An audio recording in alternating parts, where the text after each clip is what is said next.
आप बताइए, दुर्गंध पसंद करते हैं इसीलिए गौशाला बना रहे हैं। हम सुगंध पसंद करें। कई बार लगता है कि शायद बात नहीं करनी चाहिए, क्या बोलें, कैसे बोलें। आप ही के नेता अपने ही देश की सभ्यता, संस्कृति सब कुछ भूल जाते हैं और चंद वोटों के लिए, कुछ लोगों को खुश करने के लिए, वो जो कथित तुष्टीकरण की बात हम लोग बार बार करते हैं, जो भारतीय राजनीति में आजादी के बाद से हो रही है, उसके लिए, कुछ वोट्स के लिए आप कुछ भी कहते हो। आप अपने कुल, खानदान, परंपरा सब भूल जाते हैं।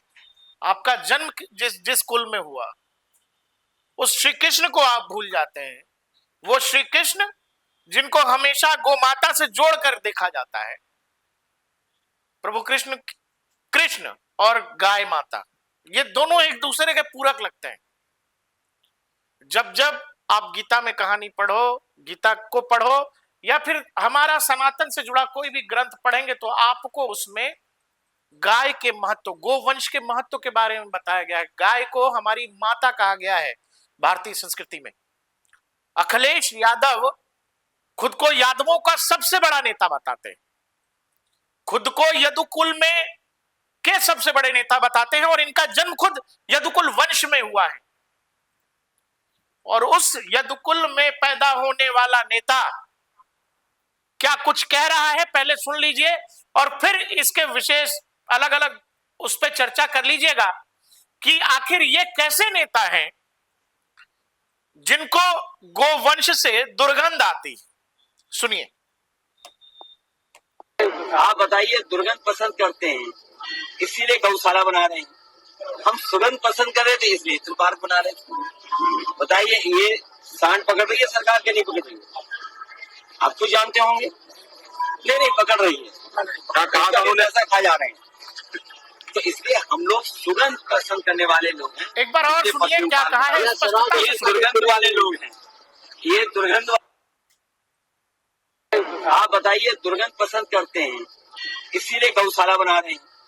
हम सुगंध पसंद कर रहे थे इसलिए चित्र पार्क बना रहे थे। बताइए, ये सांड पकड़ रही है सरकार के नहीं पकड़ रही है? आप तो जानते होंगे। नहीं पकड़ रही है, कहा ऐसा खा जा रहे हैं। तो इसलिए हम लोग सुगंध पसंद करने वाले लोग हैं, इसलिए परफ्यूम पार्क बना रहे हैं। ये दुर्गंध वाले लोग हैं, ये दुर्गंध वाले लोग हैं।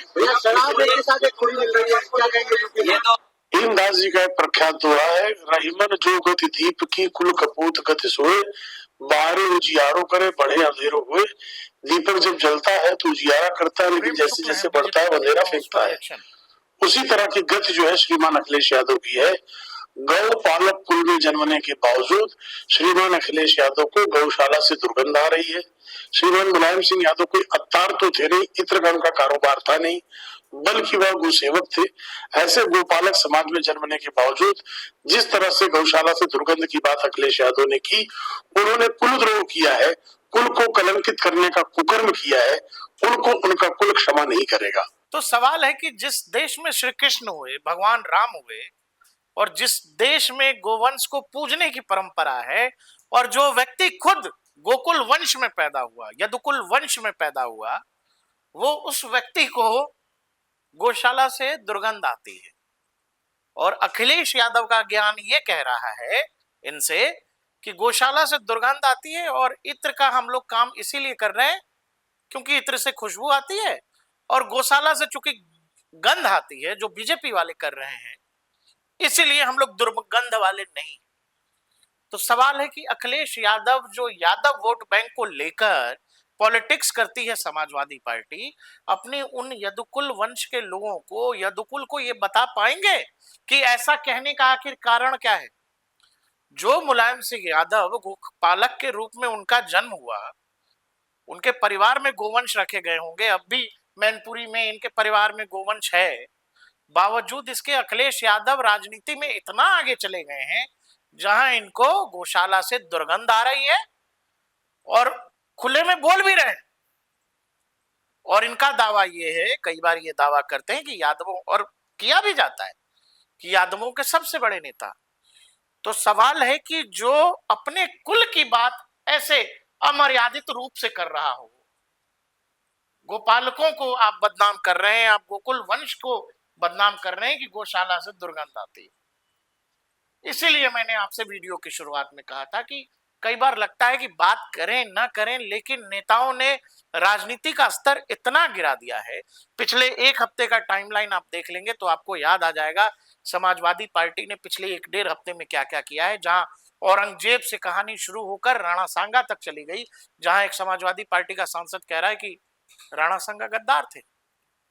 वो व्यक्ति जिसके शरीर पर 80 घाव, एक भी घाव पीठ पर नहीं, 100 युद्ध लड़े और लड़ता ही रहा अपने जीवन में, अपने राष्ट्र के लिए, अपनी जमीन के लिए, उस व्यक्ति को खुले में गद्दार कह दिया गया।